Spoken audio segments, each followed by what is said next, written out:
in terms of trainings, it's more about support. We try also to do it as much as possible online. When people have problems with the microscope, we just connect remotely and we can help, basic stuff. But the main issue was, of course, a one-to-one training, and we try to reduce it at the maximum. Felix, you said that you don't train people on the side entry. That means you don't use side entries anymore? So we do. So we teach them on the side entry room temperature holder, which is, I would say, quite simple. I mean, after 10 minutes, it's more the cryo holder, the cryo side entry. So we have still many users using it because they were trained before. And except if there is a strong interest of learning, but most of the people, as soon as they can more or less, do a negative staining on T12, they can freeze grids, if they can use the autoloader. So we have a Talos Arctica, they use the Arctica. I was just a bit thinking about the fact that you said that you do a lot of problem solving remotely on these training microscopes as well. And we have 2 screening microscopes, but they all have side entry holders. And I can only look directly on the microscope computer and the camera computer through TeamViewer, but of course I can never actually look at the camera, at the microscope or the phosphor screen. Have you ever thought, or do you know of anybody who have ever thought about basically having a camera in the microscope room so that you can actually see if somebody does something, I mean, so obviously wrong that you can see it, but you can't see it on the actual screen on the computer? No, we don't have camera in the microscope room. But what we try to do, of course, because if the microscope is burning, I mean, if you're at home, it doesn't help much. So we are 2 people, and it's me and Wim. And at the moment, we try to have at least one of us on site, at least during working hours. So 2 days Wim, for instance. We here at Leeds are similar. We have someone on site at all times. We distribute that throughout the team. I have actually just purchased a number of webcams to go in the room, in each microscope room, just to chat with the viewer rather than look at the scope. But I guess it'll serve for 2 functions, hopefully. I don't know if you've got anything to add to that, Alistair. I was just going to say, does the webcam have a speaker so you can shout at them if they're doing something silly? The idea is they bring it on TeamViewer, but we'll see. Yeah. No, I mean, I'll just say, I think I'm just thinking back. I mean, the original versions of obviously, things like Tower Remote used to come with a webcam. So they used to be shipped with a microscope back in the day. And obviously, Thermo Fisher have kind of enabled remote viewing of the fluorescent screen by, a webcam inside the projection chamber. So I think retrofitting that onto a screening microscope is probably possible. Whether it's efficient, I'm not sure. For us, we're fortunate we don't have side entry holders, so everything's with clip rings and autogrid rims for better or for worse. We've all read about the problems of those recently, but yeah, I mean, obviously the more automated platforms enable greater remote support. So we've done some remote training. Obviously Felix is absolutely right, and Emma, to highlight that remote training only gets you so far, and actually, yeah, that's great for microscope operation and data collection, but for sample loading, where we've had quite a bit of difficulty actually is doing training on the dual beams, because that is quite loading there is quite difficult to preserve social distancing whilst you're loading the dual beam. So that's something we're still kind of struggling with, and that is really, is hands-on training. But in terms of microscope operation, we're doing, operation and training both remotely of the high-end instruments. So how are you doing training of the dual beam then, Alistair? Well, so you have to risk assess the procedures, and if there are procedures that require, obviously, we all know the UK conditions for social distancing. Everyone's obviously wearing face masks, and if there are procedures that require a reduction in the distance, then you have to wear additional PPE, and all that has to be risk assessed and passed through health and safety. Yeah, maybe it goes a bit further into what we have said already, but I've heard from some people that they might also be looking into some kind of virtual reality training, because especially we have also in our department some people with X-ray crystallography, and they also purchase basically the same equipment for showing structures. To use something similar like that as well for basically training microscopy. But didn't hear that much anymore within, let's say, the last half year. It might be because people have better things to do, or because it's just way too complicated. I don't know if anybody of you has any updates on these kind of things. Well, I'd say it sounds like a great idea. I mean, I think less complex than that. There still isn't, to my knowledge, a really good, correct me if I'm wrong, a really good microscope simulator with a sort of test data set out there. It's almost, you know, if you had I was just thinking before this, if you had a test data set where you had, you know, I'm just looking at the Cryo-EM example, but if you just had all the montages acquired before at a variety of different magnifications, and users could actually, you know, it'd obviously be quite a big data set, but if you could enable users to really get quite a bit of, you know, a microscope simulator with a test data set, I think there's a lot to be said for that. I don't know if anyone's really working in that area, but that seems to me could be pretty useful. Just thinking of actually just having, I suppose, a linked data set to let's say a Cryo-EM or an EPU installation.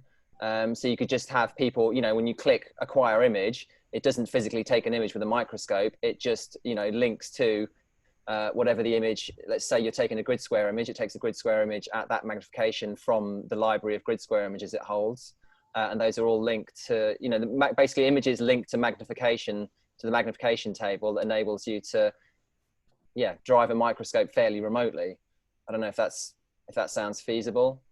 I mean, to some extent, we have dummy Cryo-EM running on a support PC, so we can do we can use many Cryo-EM tools on the support PC while it's already collecting. You know, we can add position, we can do many things, but in terms of microscope operation, not yet. But I was thinking if it gave you the, you know, the feel of, if you could simulate the feel of screening, or the feel of, you know, finding good areas for tomography and taking montages at different mags or something like that. I don't know if that would be useful. I am under the impression that Thermo have this already, right? So they have microscope simulators for sure. So I don't think it would be a stretch to do something like that. I mean, I may be wrong, but I was under the impression that they have already microscope simulators. I just was interested. So one of the things we've seen is that there seems to be a trend that our users at least are less engaged in non-live training. So one of the things that I wonder about microscope simulators is how much real engagement that you would get, and just wondered what people's experiences were with that. In terms of microscope handling, anyway, I think the most difficult part of the training is actually the handling thing you can't have simulated. It's basically clipping, loading, because that's the most dangerous part actually of the microscopy. Once the grid is in, I mean, you know, we just run Atlas, you just click on the squares you want. Once you did it 2, 3, 4 times, I mean, most of the users are almost independent after 2 sessions. You know, we have a wiki just teaching people collecting data. It's okay, I mean, but it's a really important point to keep your microscope up and running. You want to avoid, you know, autoloader failure and things like that. I mean, and we don't clip and load for people. They do clip and they do load their own grid. So you want things to be perfect. And that I can't see any other way to teach them except being just next to them and just, you know, above the bloody cassette, and just because it's all a question of feeling. You know, when you clip, when you load, it's all about feeling. I mean, yeah, you have microscopy part, but I don't have the feeling anymore. That's the most annoying part of the process. You know, people spend a lot of time freezing, clipping, loading. Then, you know, when you run, once your cassette is loaded, you click on the button, map my 12 grids, and then you have 3 hours to do something else. You know, so. Yeah, I think that's definitely the case, isn't it? But videos do seem to be going quite well with some of our users in terms of how to clip grids and things as well. So in terms of training on, rather than in our institutions and sort of inviting people in training external users, does anyone have any feelings on how that's going to move moving forward? Well, backing up for a little bit on the previous topic. So the facility I'm with, we're part of this network that the Cryo-VR people are also a part of. And so it's a little bit of a different tack. Instead of training the microscope, training people on sample prep. And we have yet to really fully realize that, because it doesn't necessarily, going through the Cryo-VR process, you go through the steps, but we don't really know how long it takes to get the tactile experience through. So piggybacking on what Felix was saying, that there is a component that you actually have to be there, you have to actually push the buttons. So core knowledge is good, but I don't want someone just pushing buttons. I want them actually to be able to be independent, to be able to actually use the instrument well when you don't have a staff member there. In terms of external users, I think as soon as we really got all our autoloader systems up and running, we went full remote, and we actually use a lot of automation.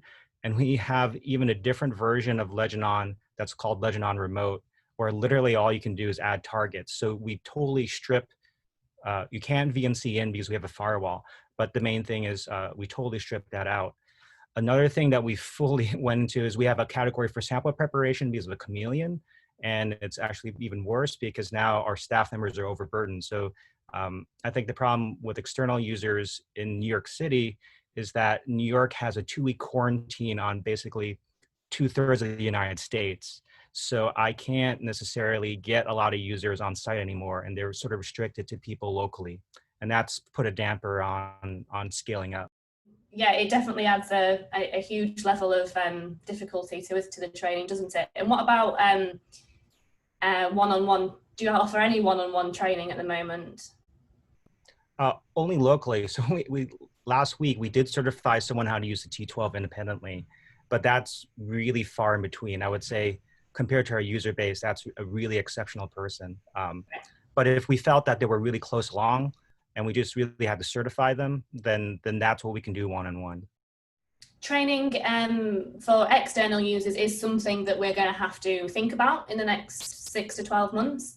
And does anyone have any thoughts on what's the best way to tackle that in terms of online resources that would be useful to prepare, or if it continues that we can't have users on site?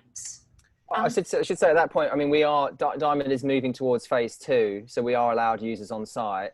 And we're looking to start having testing on site actually as part of that procedure. So I think, as with, with a lot of life at the moment, with the correct procedures in place, then you can do something that's a little bit more normal. So we all take our temperature before going to work every morning, and contractors all are scanned by I can't remember the name of the device, sorry, but it's basically a thermal monitoring device that just measures facial temperature. So it's the same thing that some of us do when we drop our kids off for nursery. The kids have their temperature measured every day. Any symptoms, and you can't go in. So I think with risk assessment and with the correct procedures in place, then we can start to look to move towards a slightly more normal situation. And we need to recognise that that it's not. The training is very important. Cryo-EM is very important. I mean, many of the labs which we all work have published really, outstanding work on SARS-CoV-2. So we need to be doing microscopy. We need to be training people to do microscopy. So we need to find a way to do it, really.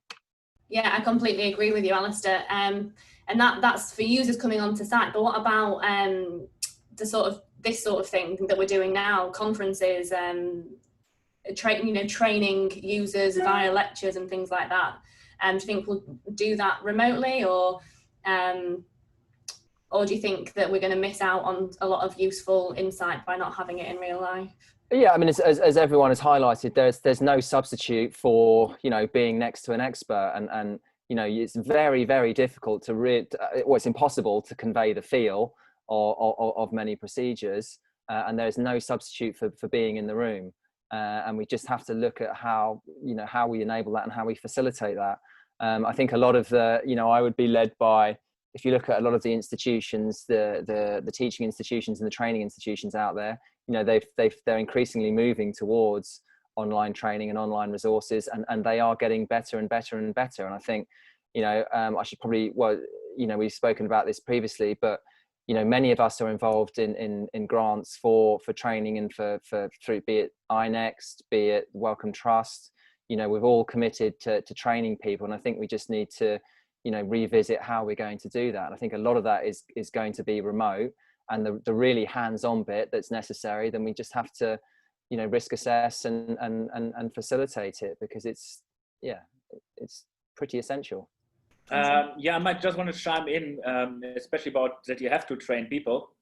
So especially we have also company people working over here. So they basically are knowledgeable close to zero sometimes. And then you definitely still need hands-on training, and they will not be able to wait for another 2, 3, 4 months or whatever, how long it might take. So I think that training is basically a necessity. And as long as you try to, I mean, what for example, we are necessary from the university is that we keep the distance as big as possible, as long as we can. But our microscope rooms for the screening, they are basically 10 square meters. So it doesn't matter if there's 2 people in a microscope, you don't have a distance of more than ½ meter sometimes.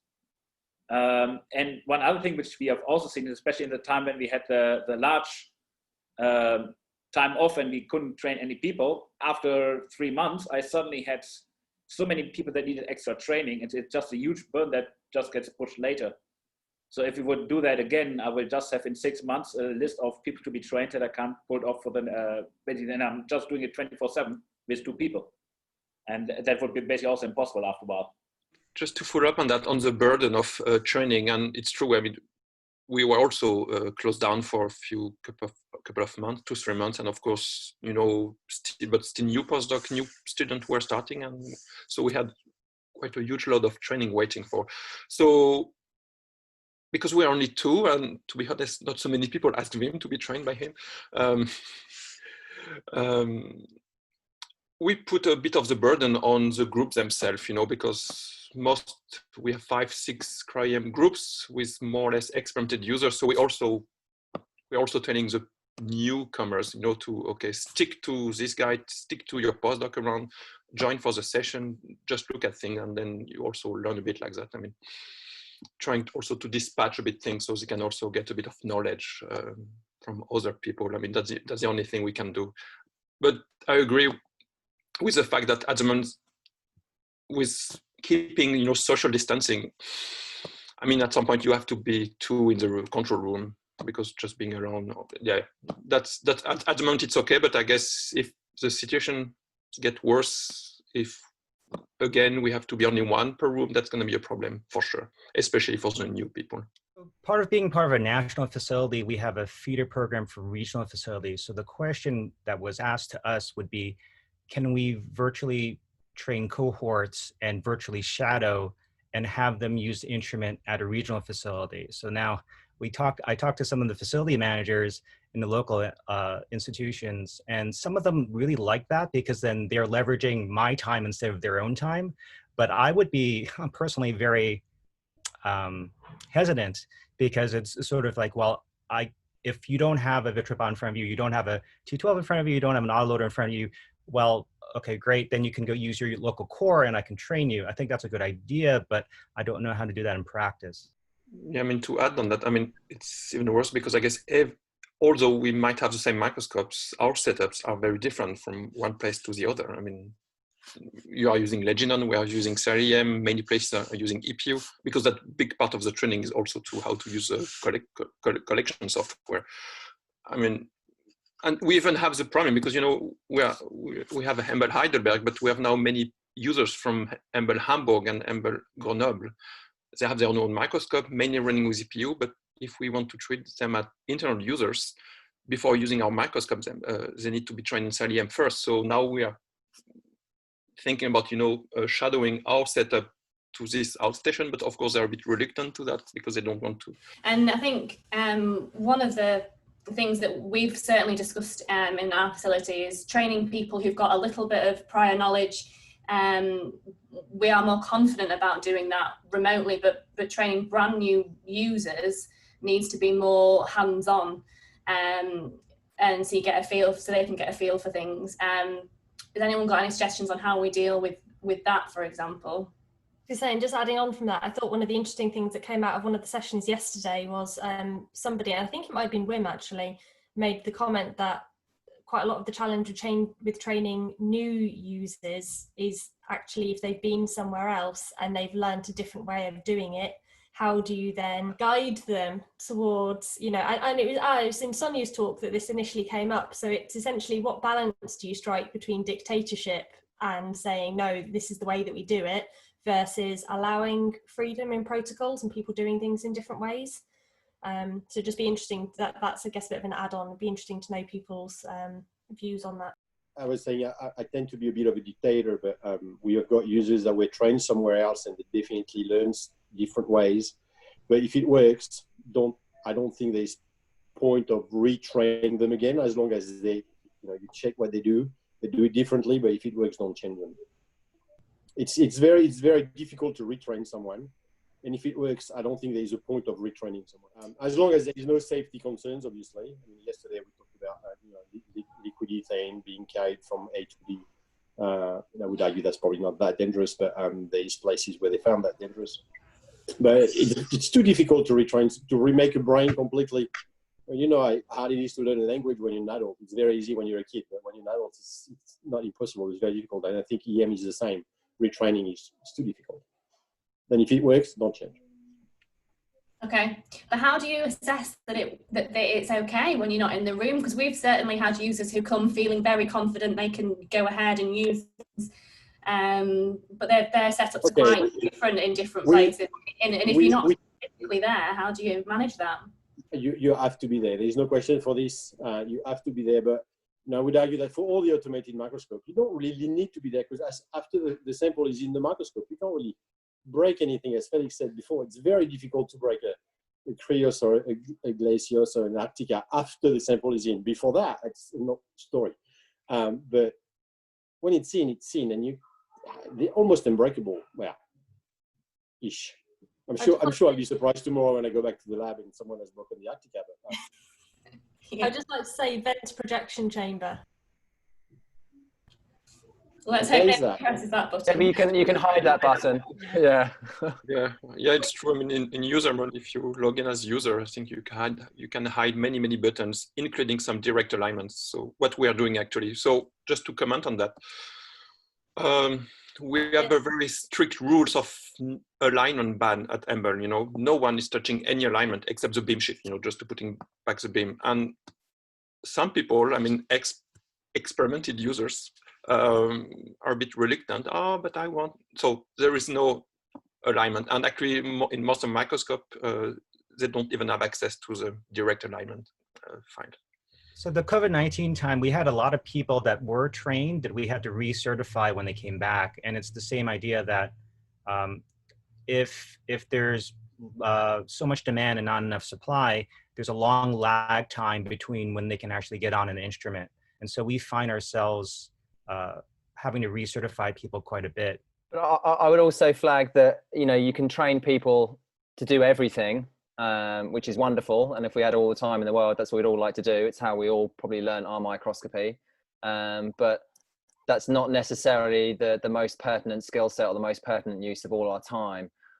We find really that the majority of users, what they want more than anything else is nice data. And equipping them to collect nice data is usually the skill set that they most desire.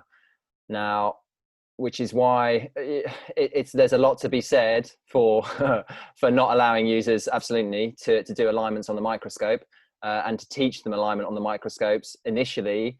I mean, we all probably learn, you know, right from the ground up or from the emitter down, but actually that's not necessarily the most pertinent skill set to teach people initially. Obviously, so what we've done, we've got a new development with Leeds and most of the other UK community for a significant grant in training, and there are different tiers to that training. You know, equipping people with, you know, expert level microscopy as facility managers is clearly essential, but that level of training I think is on the realms of 1-to-1 and, you know, a 2-week or a 4-week internship I think is what we proposed. But in terms of you know, enabling people to collect good data. I think a lot of that can be done through lectures and through courses. And I think that's what we planned. We are in the process of reshaping it. Becky had her hand up and probably wants to comment on that. Yeah, yes, thanks, Alistair. So I'll let Emma follow up on the Leeds, EBIC, Leicester, SCMI training grants in a minute, but I just wanted to comment on the alignments training, because and 2 comments. First thing is that we find that there are very different camps of users, and often those they fit into those camps based on the institutions that they were at previously. So we find that certain people from certain institute that have trained in a certain place, used to doing things a certain way and playing with all of the microscope options, will be very shocked when we tell them that they're not, that, you know, as standard, they don't touch those. But I would say the majority of our users, and certainly all the ones that come to us as brand new users, I actually almost have the opposite concern, which is around they're not generally that interested in knowing alignments, getting additional training, as long as they're getting good data. But then I do worry, especially for those who are really looking to become structural biologists for their career. I worry that we're doing them a disservice by not giving them that understanding. And I think that working out where to strike that balance between ensuring the microscopes work for everybody and also having them stable, not letting people muck around with them, versus actually teaching people. Yeah, but this now goes directly onto Becky. So what I've seen, especially as some users, doesn't matter how much you want to explain them, they really just don't care. So they're really just the ones who want to do the microscopy, to get the images out and to get the structure out. So I think training them in any deeper knowledge is just a waste of your personal time.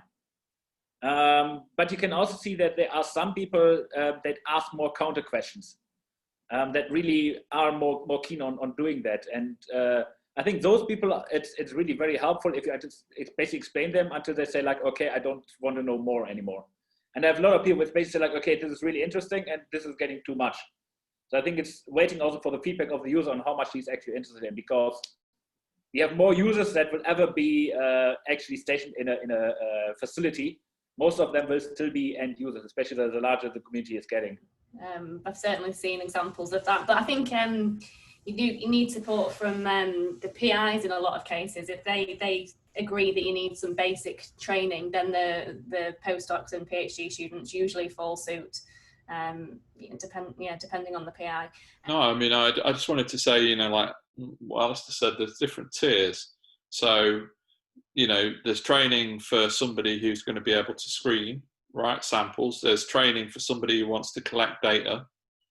And there's training for somebody who sees this as a career and wants to be a facility manager. And I think they are separate things. And going back to one of Becky's points, I mean, you show me an X-ray crystallographer who are structural biologists who actually knows X-ray crystallography. They don't. They're molecular biologists, right? They go to a synchrotron, collect their data, and, you know, the structure pops out at the end, and then they go and do some mutations, right? So in the end, that's probably where EM is going to go, whether I particularly like that or we like that. I mean, that's just the way that the technique is going to go. It will be more automated and it will require less knowledge to use. Yeah, I think you're right. I mean, it's become more automated in the past 5 years, hasn't it? It's only going to continue on that. Yeah, okay, that really goes now back to my very old point for Felix. Because in the beginning you mentioned once that nowadays you let also or suggest more people to follow their own postdocs of their own group. But I assume you're not talking about them doing the first training with postdocs, right? Because I've often seen it, if I let people train other people, there's just so much loss of knowledge. How long do you I mean, how do you think you can define the moment when you allow people to basically be getting additional information from their own groups, from their own postdocs? Do you have any kind of guidance for that? It's really case to case, because so for instance, I mean, we've seen kind of shift also because historically, I mean, EMBL had always, 3, 4, 5 Cryo-EM groups, I know, but now for the last 2-3 years, we're groups, or we call them lonely users. You know, we have a postdoc, a PhD student in a cell biology group, and they decided, okay, let's get the crime structure of this thing. And, you know, those people are very struggling a lot. I mean, just imagine during that group meeting, surrounded by cell biologists talking about, you know, CTF and things like that. So this one, of course, we don't allow them to be trained by their postdoc and stuff. No, it really depends. And of course, you know, we had groups doing mainly, you know, cutting lamella, doing cellular tomography, people working, groups working on single particle of polymerase. It's really depends what's going on. It depends of the group. It depends of the student, of the postdoc. It's case by case. What's very useful, I mean, we are really trying to build a EM community within EMBL, including the outstation, so trying to talk to each other. For decades now, EMBL has also EM seminar every Friday afternoon, where at least every group, and it's EM-wise, right? It's not only Cryo-EM, but we have also a very nice, you know, room temperature cellular EM facility. So just so people talk to each other, and yeah, so not to try to keep things, you know, within each group, within each unit. And that's important because you always get, so that's why, you know, it's not only toward one postdoc or one PhD student, but we try to all talk to each other. So at least we have more or less the same knowledge at the end. And if something goes wrong, it also pops up much quicker.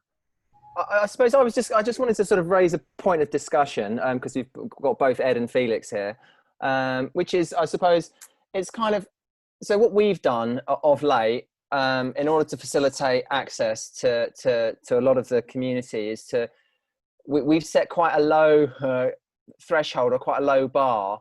I don't know if any of the thermo guys are here, sorry, which is basically EPU users. Now you know, thermo we all love and hate thermo in differing measures, obviously.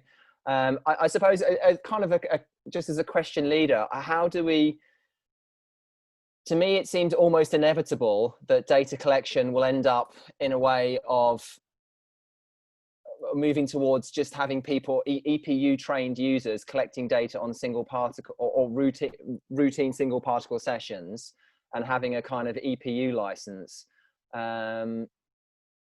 What are your thoughts on that?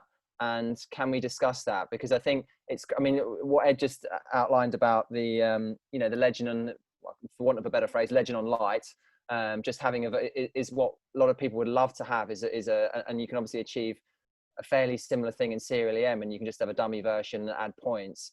But the notion of obviously academic software that develops very quickly by experts, there's a huge thing to be said for that. And how do we preserve that and preserve training in those areas, and kind of avoid a situation where, or to preserve that we have other options than just, you know, EPU licenses and EPU data collection? I can comment. So I think there was some idea about merit badges. I don't know, proficiency badges, where you could get learned or get trained, and then you could be cross-certified in their facility. I would say overall, through the national facility program in the States, most people know how to use EPU, and that's quite right. I think very few people actually use Legion-On. We use Legion-On for obvious reasons, but I think the most people that we encounter will just run EPU, will run a standard workflow. And that is something that we actually struggle, because we have to deprogram people to use Legion-On. And I won't say too much more about that, but this is, I guess I love Legion-On whether I want to or not. I think it comes again to the point about, you know, training people to collect data or to actually understand what's going on the microscope. About collecting data, I mean, it could be EPU, CLM, whatever. At the end, they all do more or less the same. And to be honest, have the feeling that before, you know, you had to take a lot of decisions while you are setting up your data acquisition. But now, almost none, because, you know, though, I mean, those and those rates are more dictated by the camera. I mean, magnification doesn't matter much, because you just collect high mag and then you can bin later on. Those, you have movies. Defocus doesn't matter too much. You might be close. So I guess at some point, you know, everything will be more or less automated. You know, we just go to the best optimized condition, which are, let's say for single particle at least, are very similar from one sample to the other. And that I don't mind. I mean, you just put your grid, you press a button, and I mean, Vim's dream is always, you know, to have a panel-free microscope. You shouldn't get the hand panel anymore.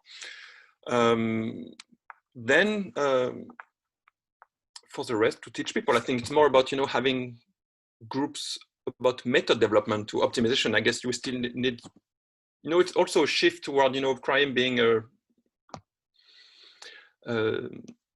research subject by itself, and now we have more Cryo-EM groups, but they're not doing Cryo-EM anymore. They're doing sample prep like crystallography, and Cryo-EM is more service now. We're really moving toward platform service, and we just need to make sure that the microscope are optimized to produce fantastic data.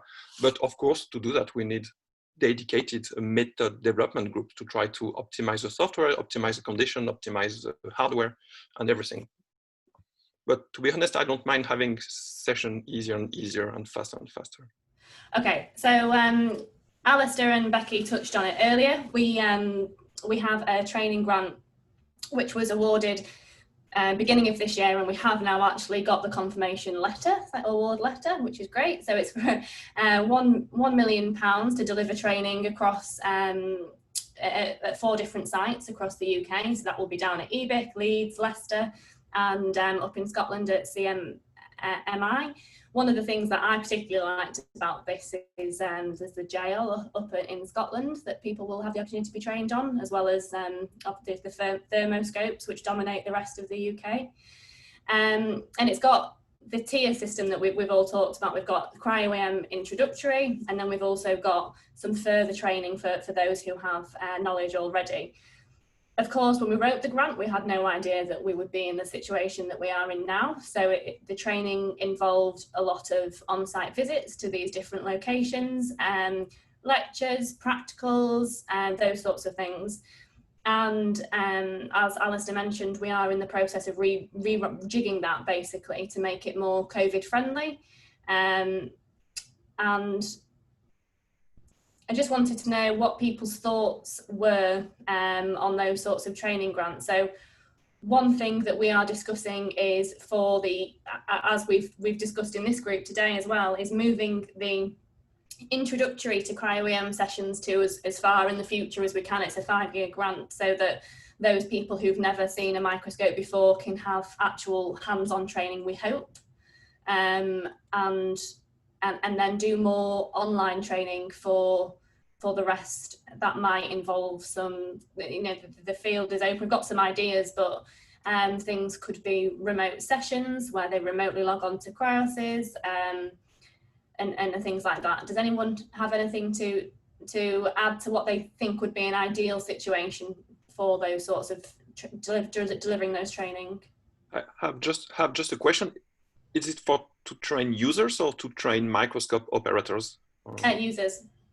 Yeah, so originally we did have a strand in the grant which was more designed, as Alistair alluded to, more long-term on-site placements. However, Wellcome asked us to reduce the overall budget, and we felt that especially now with the EMBO fellowships coming online, providing really good opportunities for microscope operators to go and get training at other sites, that was the bit of the grant that was most covered elsewhere.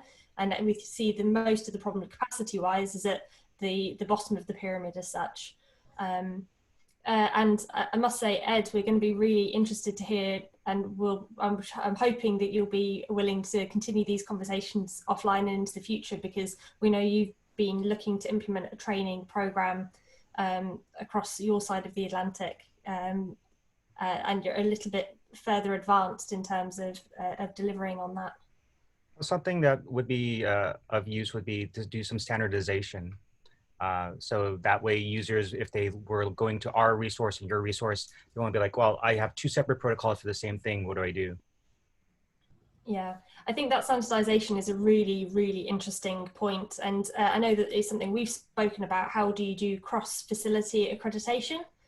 How do you ensure that that is deliverable in a way that everybody would be happy with, and also takes into account that you do have inevitable site-to-site differences, not only big differences, Serial-EM versus EPU versus Legion-on, but also small differences just in this is the local operating procedure for this very specific small task. I think it's a really difficult balance to strike, and I think that we will do the best job of striking that correctly, if we can have as much communication between different sites, between different infrastructures as possible. Thanks, Becky. Yeah, so thank you very much to our panellists, Alistair and Felix. You did a fantastic job. And thank you to Ed for getting up so early in the morning and joining us.